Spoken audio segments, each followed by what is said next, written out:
So now, welcome back to the channel. Now, there is something I've been speaking about for a while. Basically, the economics of the industry, the film industry, that is what I mean. Now, I watch a lot of what happens, say, in Hollywood, in China, in Bollywood, to kind of try and predict what happens. The thing is, we have a very small industry. So even a little spike in one or two movies can't create enough traction to move. But there's big industries that have been there for decades. They've spent money, they have investments and whatnot. Things kind of fell apart. If you watch my videos for a while, you'd have an idea why, especially in Hollywood. Now I'm concentrating on Hollywood because, or at least America, because Paramount is laying off 1,000 workers in a first round of layoffs. Now, I'm going to marry this particular video with another one that I found of a Kenyan lady called just Catalina, who's done something similar but for DStv, and how they lost 1.2 million subscribers. I think there's something that happened last year or the year before that drove those down. So I'm going to kind of give my commentary and sort of career advice for those of you who want to come into this industry and understand that things are not as they seem, and there are many things though that you can do to avoid what happens to this big company. So in these videos you're going to watch, we're going to find out a lot of what has happened and what actually brought it down, is bringing down these huge companies like Paramount, the conglomerates in the movie industry. They've dominated for decades, over 50 years, I believe. So let's find out. This is Anton Daniel's channel, so he's doing his own report on the same, so we're going to react to that. I'll give my commentary kama kawa. Tuendelee. Sindio? Let's continue. Paramount Skydance is laying off more than 1,000 employees as the entertainment industry continues to struggle. Its CEO calls the layoffs necessary for long-term success. NBC4's Ted Chen is live in our newsroom with the impact. Ted. Colleen, Annabelle, the layoffs are cutting across all of Paramount's divisions: film, TV, streaming, corporate. And after today's 1,000 layoffs, another one. So we'll come back to that: film, TV, all that. I'm going to concentrate more on that because that's where a majority of the losses came from. 1,000 layoffs are expected to follow, according to Variety magazine. The layoffs have been expected ever since a merger was announced between Paramount and Skydance. The new chairman and CEO, David Ellison, says the company will need to restructure to invest in what he calls our growth businesses. The thing is, they never needed to restructure. All they needed to do was continue doing what they were doing, creating great movies, great TV programming. All they needed to do was stay away from this very polarizing ideological dispositions, i.e. wokeness. The way they were trying to force people to accept their nonsense, their bad scripts, they're really horrible marketing most of the time, because their thing was to antagonize the viewer or the fan, the person who makes you relevant, the person who makes us relevant. You go gung-ho and attack them because of ideological distinctions. My friend, even murderers would watch our movies. Are you going to look and go say, no murder? Oh, even liars, philanderers, all manner of people watch entertainment. And as somebody who produces music, movies, TV, whatever, even online content, you're not going to choose who watches your content. It's ridiculous, because there's this, you make a product for someone, then you kind of demand that they have to be of the same ideological slant as you for you to consume and pay the product. It almost sounded like that. Because it was like, yeah, you guys need to do better. You are horrible people, misogynist, racist, phobes of all kinds. But come watch my movie and pay full price and don't listen. It was, you're being preached to instead of being entertained and being given an escape, which is, for me, I've never had this grandiose image of myself as a filmmaker, because I am not an essential in people's life. What I am is an escape, if people dare. I'm not food, I'm not shelter. So anyway, Long rant, let's continue. Deal for nearly $8 billion for UFC rights is one of those investments. Paramount is also looking to buy Warner Brothers Discovery, a deal which could mean even more layoffs, according to Variety. I think what we're looking at still is this has been a difficult decade. From COVID through the strikes, through layoffs and consolidation and closing of theaters, we're in an awkward period here. And You've noticed he's not mentioned the most important things, that the products simply were not selling because the products were bad. The quality of product, because the thing is, for most people, for many people, I don't know if it's most, if a movie has enough flash bang, they can just say, okay, fine. Maybe some people just want to see the action. The minimum story in there doesn't really matter. They just want to see the action. So there's those. But they don't seem to be many enough to make the... I'm going to come back to that because they do spend ridiculously high amounts of money to make these movies. And because a lot of these movies, in my view, they shouldn't cost anything more than $50 million in America. Here, it's very kidogo. But they shouldn't. But they have been costing more and more, and the product and the marketing and what have also worked against the movie. So you're bringing a bad product with a bad attitude to the market, and you expect to make money. So anyway. You know how I like to ramble. Hollywood has gone through these periods before, the late 60s and the early 70s. All I was saying, he was doing PR. He didn't mention that they lost a lot of money, hundreds, billions of dollars, not hundreds of billions, billions of dollars in the movies and TV. They're overpaying for products that simply didn't come through. These were a rough spot. And then suddenly we get to Star Wars and E.T. and everything's okay again. We're going to be okay again. We just have to get to the other side of this. Yeah, In a memo to- they'll fire a lot of the woke stuff. What I'm telling you now, it's not mentioned. They're firing a lot of the people that came in on ideological slant, minimally talented, but they could speak all the right things. Oh, trans this, or LGBTQ that, or black people, people of color. As long as you can just chant those buzzwords, you'll get in one way or another and do minimal work. They are getting rid of that entire, because they also added people who were actually a drain on the companies, and they are the ones who are causing these stories to become horrible. They had these DI units. They bring in people to show people how not to be racist, how to be sensitive to culture, and don't write this, don't say that. They had those people, the sensitivity readers. They had all kinds of weird descriptions for those jobs. Those people basically imposed themselves on the creative process, and they destroyed the product. At the same time, they're being paid a lot of money, millions of dollars.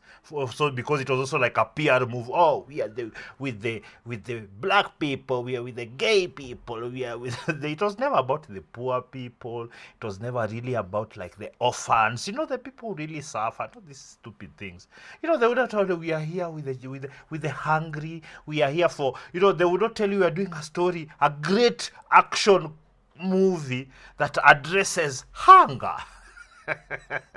You understand what I'm saying? Because a lot of people have been sort of programmed to think that it just has to be these weird social issues that the American progressive or the Western progressive makes noise about. And there are very few of them, but they have a very disproportionate effect on how people do things, where investments go. It was very weird. I'm happy it's To employees, Ellison wrote, quote, "Today we begin the difficult process of informing impacted team members across the company. Yeah. These decisions are never made lightly, especially given their effect on our colleagues who have made meaningful contributions to the company. Such To as? this end, we are committed to supporting all employees through this transition.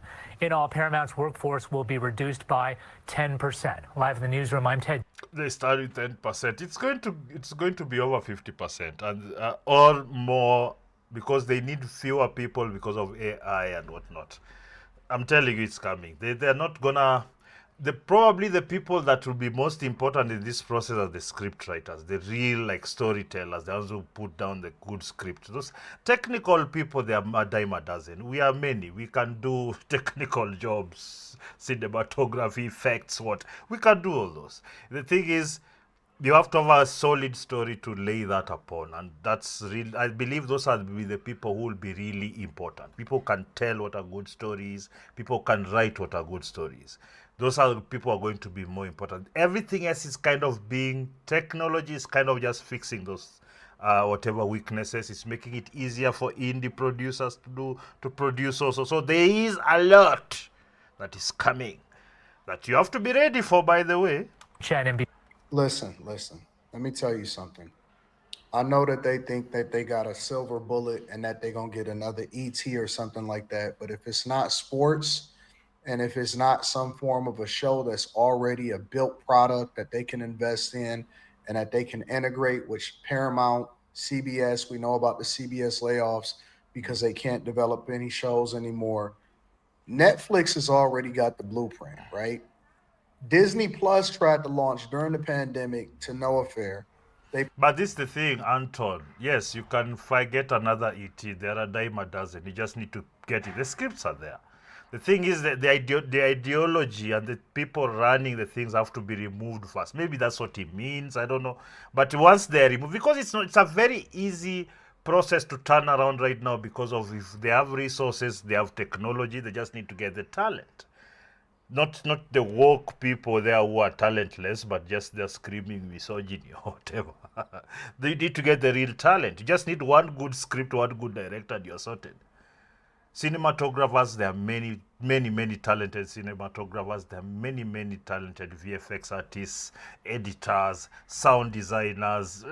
Those ones are there. You'll get a absolutely stunning product from that department as long as you sort out your script and your direction. pulled a lot of their content library, which that's the way that they was making a lot of their revenue, Yes, was by licensing. licensing it out to TV shows and different platforms like Avengers and all of the different Infinity No, it was mostly the scripts, the series. Like you remember Daredevil, it was on Netflix, but then they took it because they have their own streaming site now, but then they just made the product worse and then people just moved away. It's like you take something really, because also Netflix decided to destroy it, decided to introduce all that identity politics, so the scripts were already quite bogged, but when they took it they made it even worse. So they had a lot of these products that they took because they're starting their own streaming service. Netflix has been commissioning and licensing products from across the world. So they're kind of hedging. They have their primary market, America, but then they have the other markets that consolidate to become great numbers. What they haven't really figured out yet is how to get the best movies from these regions, because they tried Africa and they just came and started dealing with our usual corrupt people who we already know what they have. They started doing the weird deals. Nigeria, same. They stopped paying. I've done a video. I'll link it somewhere so you can listen to that. Yeah, they stopped funding Nigerian movies. Nigerian producers are making $1 million, $2, $3 million, $5 million for those movies. And if you're a filmmaker in Africa, that's good, extremely good money. But then they destroyed it and they're not giving Netflix the requisite product. Since they were giving them more budgets, it's like, now give us the real thing. And they just didn't. They went into their little cocoons, their little to now do their corruption, and they messed up the business. So right now, Netflix in Africa is just sticking we'll license whatever is there. If you did a good thing, fine, we'll get with it. And I'm okay, that's what needs to be done, and that will sieve people accordingly. Talking of which, by the way, I'll leave my link down below where we are trying to raise 500,000 Kenya shillings, which is roughly about $5,000, to do motion capture and for our movie, The Book of Ka Chapter X. I'll also leave a little concept short film we did to enjoy. If you feel sufficiently philanthropic, do something. All the details, PayPal, M-Pesa, buy me a coffee, all will be done. wars and all of that. That's how Disney was generating revenue. CBS, Paramount, they're trying to buy product libraries. Yeah. And basically, product is key, but also they have not been able to break into the streaming wars. And I know a lot of people want to blame this also on AI. It's not. I think that the tides are shifting the same way that we shifted away from newspapers, the same way that we shifted away from physical albums. People are shifting away from entire libraries like Paramount. And actually that's one of the main things is that a lot of these establishments have the resources and actually they're already kind of set up to try to be nimble and move to other markets and other ways of delivering content, but they don't because of who they've hired, and what they're considering important. So when they have to make such moves, they've already messed up for like 10 years. They've made bad managerial and creative decisions for 10 years at least. So right now it's like they're just doing what all companies do when they get themselves to this position. They merge and fire people and consolidate and keep what they have and maybe try and build from that. It is kind of a pragmatic way of going about it, but if they had listened, if the arrogance was much less, they would not be having these issues. And so Paramount and these other companies have not been able to make a hit. They have not been able to sustain based off of their product library, which is why they're trying to add to more product library. I would be very skeptical in investing in this, and we're going to go over this on the Patreon. I would be very skeptical of, what their product strategy is. One thing that they're going to try to do is they're going to try to lay off more people by, if they were able to buy Warner Brothers catalog, which they got to compete with Netflix and Comcast for. If they got to do that, then what's going to happen is, and you see all those companies you mentioned, those are the biggest companies. They have the most resources. They're about 4 or 5 big companies that own all these little other companies. A lot of these companies are just bought up. You make an expensive movie or a couple of expensive movies, you don't make the money back, you go under. They just buy you off plus your IPs and try and recoup somehow, because a lot of these products already have like a built-in audience, so they try to capitalize. But of course, they forget the product side and they decided to browbeat people with nonsense all the time, bad products, ideology, arrogance. And they forget that's where the money comes from. I have never understood it. It's really still shocks me at just how badly they mishandled their fans in Hollywood. Like, because of politics. Because we all know it's about Trump and what. Once he came in, they all lost their minds.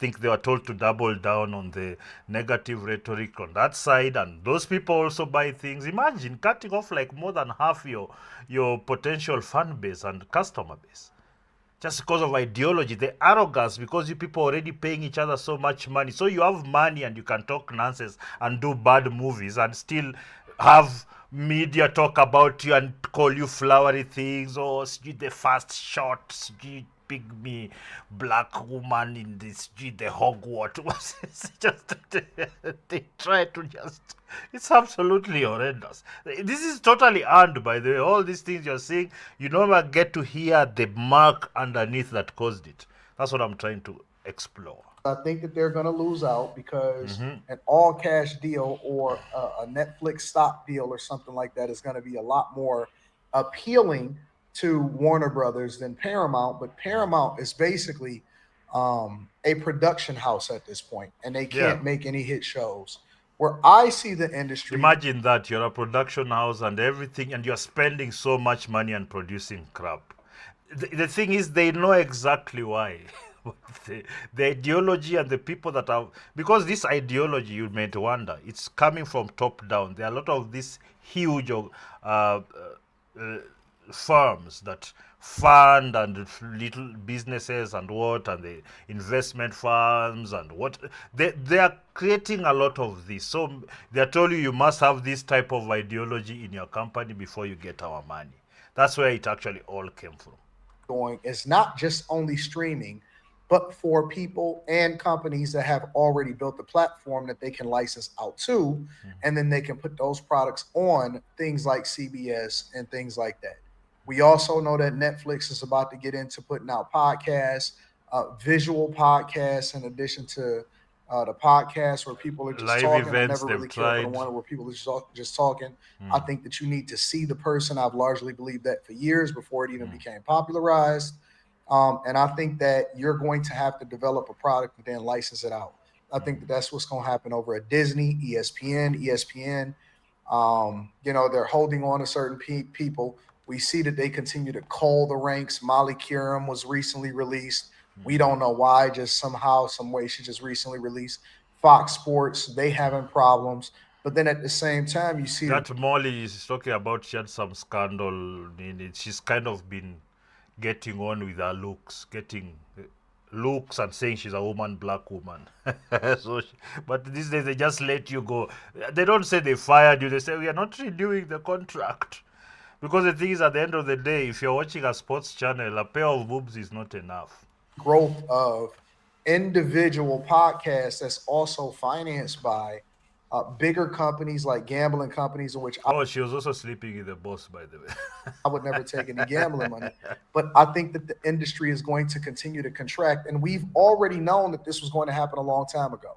What also they're trying to do is they're trying to buy those product libraries and then mix in, and I VIP. always like to use this word, synergies, while getting rid of redundancy. Redundancy is, hey, listen, I Your, got your DEI setups, your woke people who are doing weird concept art, those ones just remove fast. this team of people that's doing this over here, and then that company got that team of people. But if I buy your product library, I don't still need your team. I just need the library. And then we gonna continue to do whatever it is that we do over here.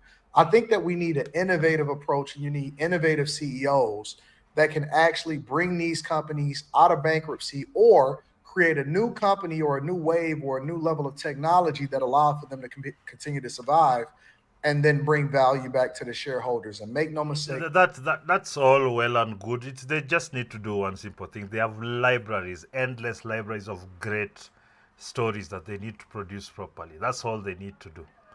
There's no amount of moving this there, merging this there. That they just merge. If they continue the same way, they'll spend, not make back the money, and they just continue to get smaller and smaller. Maybe that's the end of it, and that's why you see. But personally, I don't think like I'm losing anything. In fact, for me, in the grand scale of things, it's like, yeah, one more behemoth has fallen. Maybe they've opened for me a little gap where I can enter. That's what I'm thinking, because I'm not. For me, I'm not doing this video because I want them to change and become better. It's for those of us who are growing independents and other companies, production companies, to understand the things that you must avoid. That's it, yeah, because especially when it comes to cost, because a lot of us spend money for production like it's money for just living life. You don't understand it's an investment. So people want to pump in as much money as possible to their TV series, to their movies, without understanding the business and understanding the quality control aspects of it. You just want to spend the money, just spend it, give people, keep some, buy something nice, travel, whatever. It's not looking at, oh, this movie will make back this much money, I've spent this, then the next movie I'll raise the level. All this the level can be high as long as you have good direction and a good script, good story. It's as simple as that. Anyway, for him, like Anton does a lot of stock investments and real estate, so he's trying to think that way in terms of the corporate level, but the corporate is not producing the product people want. If they don't do that, it's not going to happen. think about it. The shareholders are and will be and forever will be the most important thing. So you're going to see a shifting of different people and different roles and responsibilities, and that's going to go away. Where the money is going to be is by licensing it out and then also leveraging your product library to continue to get a bag. But this has been a long time coming. This is not anything new. Again, they've been saying this 6 months. So here we are going to look at the US box office revenue. They say it's hit a 27-year low. Yeah, this is inevitable. It was actually inevitable. The amount of bad decisions that have been made, managerial and creative. This is actually, they've been held up by a lot of other people trying to, but it should have been. This is like 5 years too late, in my opinion. Yeah, because the amount of fails they had, you wouldn't be allowed, you wouldn't be given extra money if it wasn't for other reasons. To try again and fail and try and fail, and you're spending 100, 200, 300 million dollars a movie. Seven months ago, I heard it. Almost $1 billion sometimes in a series. Well over a year ago, we knew that this was coming. So all of those people that's being laid off, Honestly, I feel bad for them, but they should have already seen this coming and they should have already made the pivot. The Hollywood Reporter says I don't feel bad for them because I've seen how they look at us, the people who enjoy those movies, how they talk about us, and how they are all so smug, nose in the air people. This is inevitable. I know people like to, like you would say, is a Christian, like, fine, don't care. I think at the end of the day, it will be for the betterment because inevitably these corrupt, mediocre people do run down companies. And as long as they're removed from the market, there's a chance for something better to fill that spot. domestic box office revenue for this month is expected to come in at about $425 million, the worst figure in 27 years, according to 1997. Comscore, a media analytics I company. just finished high This school, 1 year after excludes, high of course, school. October 2020, which was in the middle of the COVID-19 pandemic.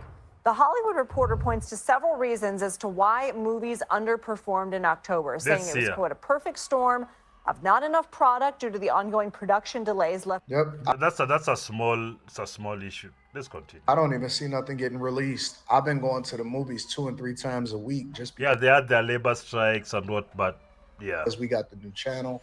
And I've really been enjoying the movie experience and just rocking out like that. But it ain't even been nothing that's been released this week in particular. Over from the labor strikes, a horrible August and a relatively weak September. For more, let's bring in the author of that article, Why is it relatively weak? Tell people why. Pamela McClintock. She's a senior film writer at the Hollywood Reporter, where she covers the box office. Thanks for By the Hollywood Reporter, they're part of that miasma because they are also owned by those. I can't remember exactly who owns the Hollywood Reporter, but it's one of the big conglomerates. And they always fluffy. Oh, this great. This is what. This is. They are all just trying to sell nonsense, and they're all selling a dud. Yeah, but now these are the experts. Also, being here, Pamela. I mean, several big movies out this month were expected to do better in theaters. What happened? Thanks for having me. You know, I think it was a case where the movies just didn't deliver beyond the core fans. And why can't they tell you why they're not delivering? They're not even delivering with the core fans. I mean, it's all.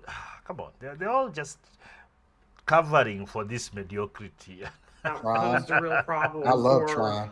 Tron Eris, which was a pretty big title, and even Tron Smash Eris. Machine, which is a Dwayne Johnson. I was okay with the first one. I'm not really particular about that particular, the Tron series of movies. I don't have the background in the law, but even the first one is like, okay, but it's not something I'd follow through. Not like Dune. For me, Dune was like, after the first one, I was like, hey, second. Now I'm waiting for the third one. That's, you see, because the story, the acting, everything just comes together beautifully. This Tron Ares is so contrived, from the digital world to the real world.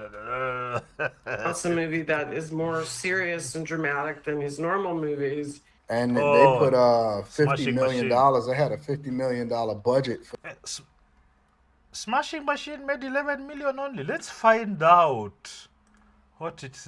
As the Frankenstein is coming. Review. Smashing Machine. What is it? 6 out of 10. 7 out of 10, 70%. So roughly, people did say that Dwayne did come through on that one. I've not watched it. I will watch it. I will watch it. I'm good. Let's see. Box office. Plunges to 3 decade. Huh? October box office. So, are they blaming? Akina Dwayne or expecting? You see, some of these guys are such huge stars. The fact that their movies don't do well. Oh my goodness, this is horrendous. So domestic 11 million, international 8 million, worldwide just under $20 million. So they spent $50 million. Oh, it's just, I don't know how many theaters it was released. They normally have. Oh wow, this is like Americans have just said, told Dwayne, let Rabalolo. So I need to see the budget. Smashing Machine, budget, $50 million. So So this one is going to lose big money. Or at least, I hope Dwayne is not the executive. Is he the executive? Oh, wow. This is what happens when you piss off customers. They just say, okay. And you see, they have TikTok, they have this, all those things, and they don't have to pay for that. And they get a myriad of people to entertain them. Now, you're supposed to be a premium entertainer, but you're not.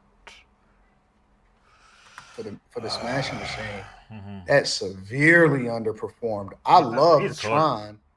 Tron was absolutely awesome in my opinion. What happened? But sorry, let's check on Tron Ares.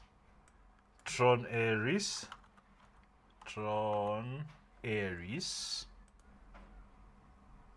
Budget 200 between. You see this sneaky behavior between 180 to 220 million dollars. So it's something like 300 million dollars. Let's find out box office. Box office. Voila. I go to Box Office Mojo for all my. They're the most. So they have made total of $133 million. So they are also losing money. Tron Ares. RS. Oh wow. Things are thick. That's why, like a movie producer, you keep your budgets must be everything, where you don't sacrifice the story, but you must make sure the budget stay within recoupable amounts. You can recoup the amounts. Kissy, I can't pronounce some words. Let's continue. The movies just didn't have legs, and people just.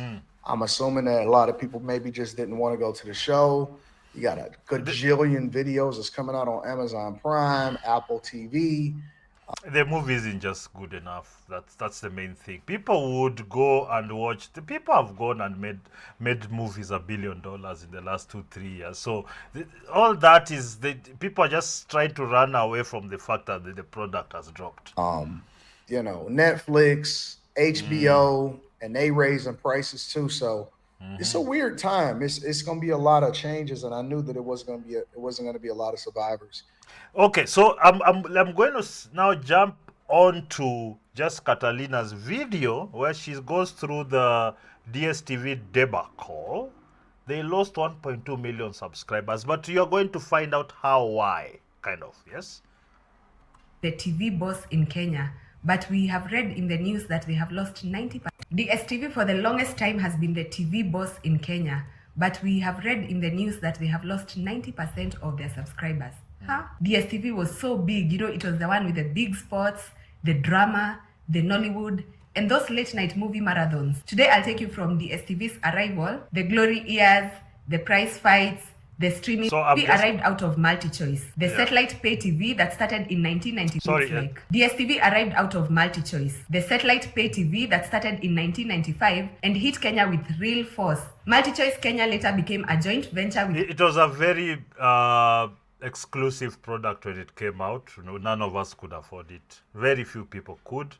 But it was also because the government got involved. Once government gets involved in something, they kind of just maintain it to the taxpayer. So even if they don't do so well, just money going in. But anyway. KBC in the 1990s. So they were local, but with big South African backing. DStv meant reliable channels, super sports, African content, and expensive but very sticky subscription models. People paid for sports and big events. That's what hooked a lot of households. It mattered because schools, bars, small shops, sports viewing culture, DStv created viewing rituals. When your neighbor had DStv, the whole compound came over for the match. That's kind of how it started, but also mostly it was taken over by bars and restaurants. So because obviously that time the matches are on, people come. It built a lot of these bars in terms of their patronage. So yes, true. That social glue is expensive to replace. So what the DStv business model look like? DStv sells packages, premium, compact, access. Okay, so all these things, I'm just gonna skip ahead a bit so we find out exactly the issues.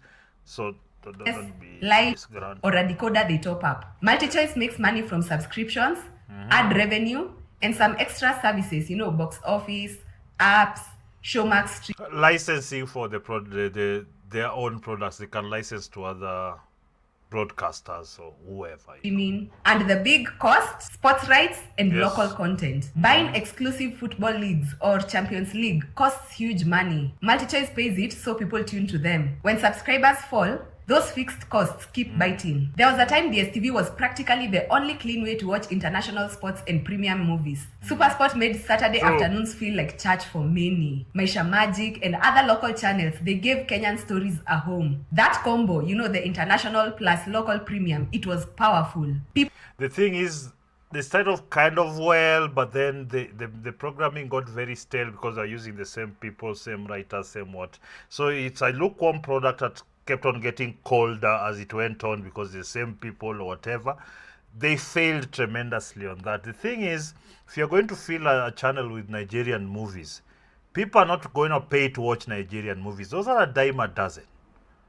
So they would watch it on Citizen or K24, any of these other stations that have them. Like they buy those movies in their hundreds and thousands. Like they're sold like in Nigeria. The same way if you want these bongo movies, they're a dime a dozen. So they go and buy many of them and they play them on loop, as you've seen. I stopped watching. I stopped watching that. How do we say it? The Kenyan program because there's really nothing to be entertained with the programs that are on right now. It's kind of just recycled things that we watched 15, 20 years ago, same kind of thing.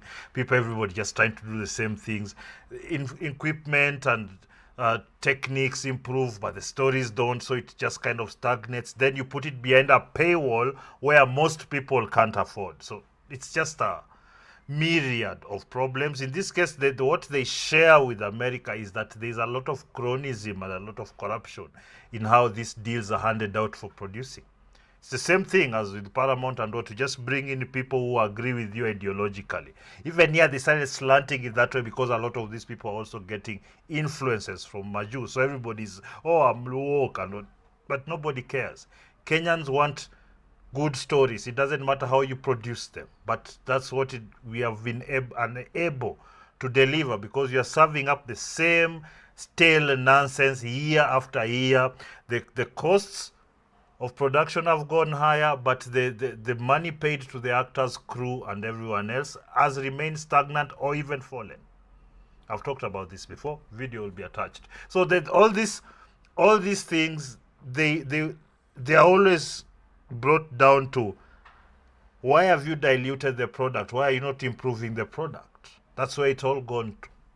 People tolerated price increases because they couldn't get the matches anywhere else. Then the world changed. Smartphones got cheap. People who used to watch on TV, they now watch clips and shows on phones. The regulator data shows data subscriptions exploding. Kenya is more online than before. When the phone becomes your entertainment center, the satellite dish becomes optional. Also, young people don't want long TV.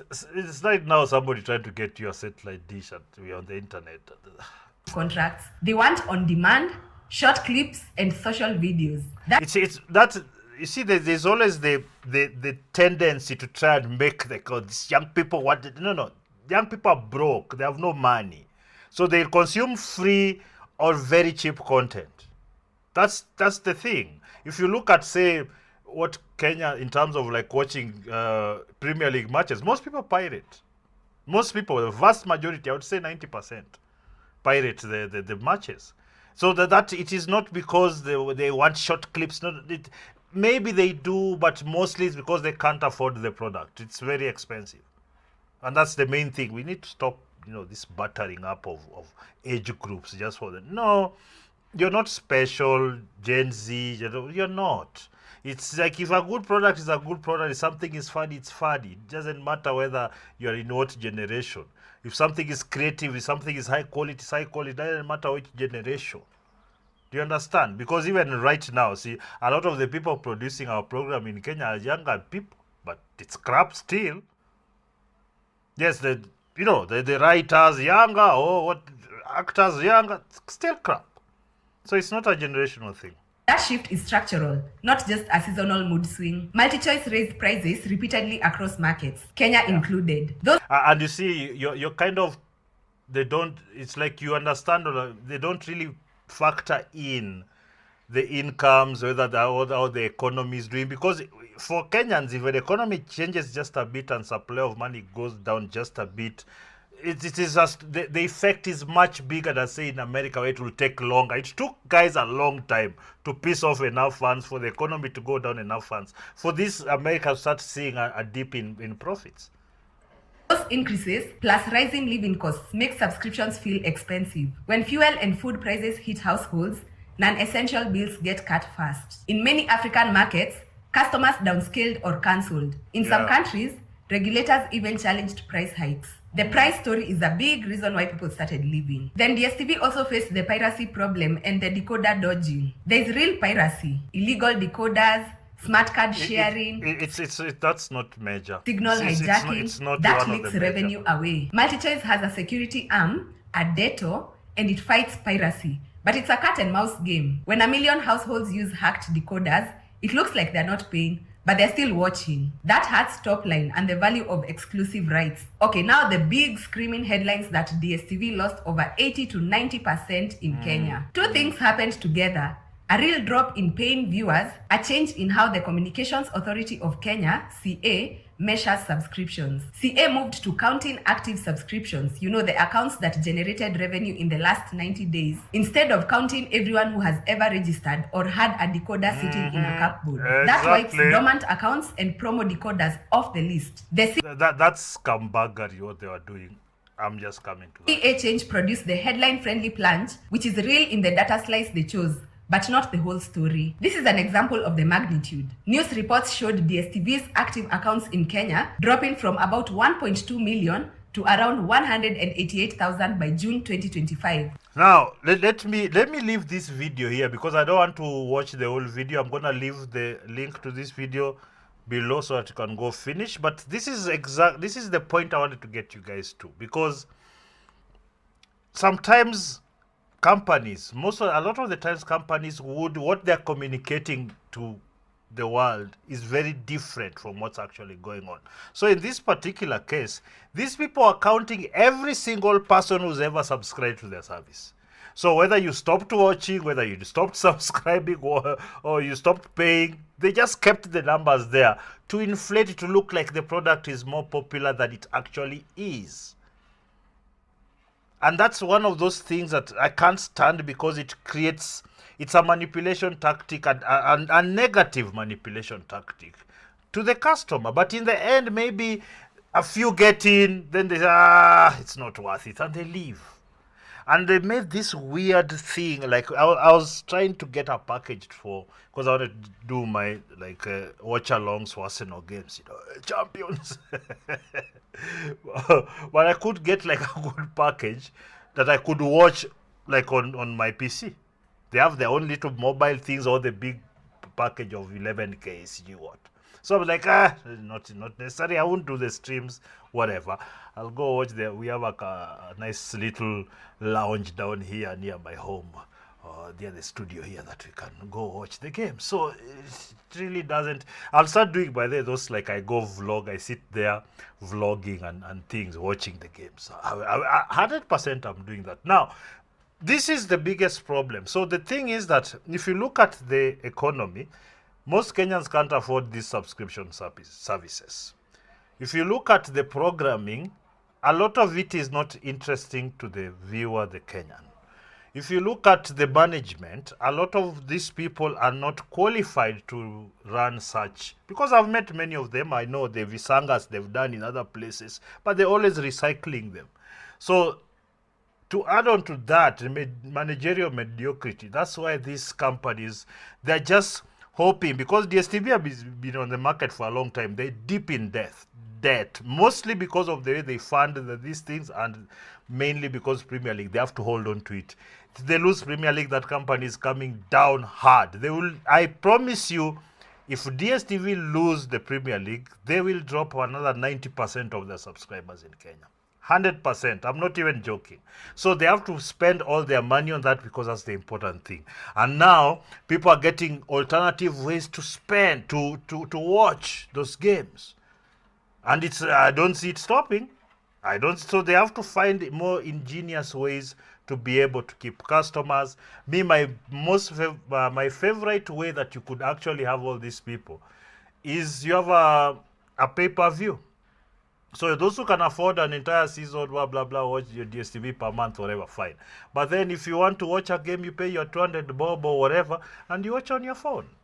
And plus that, you mingle it maybe with a kind of SP so that you have like a special bundle for watching those games, and everybody's and it will build on that, because I trust me, if you're in a public place, you're public transport everywhere, yeah, everybody's like this.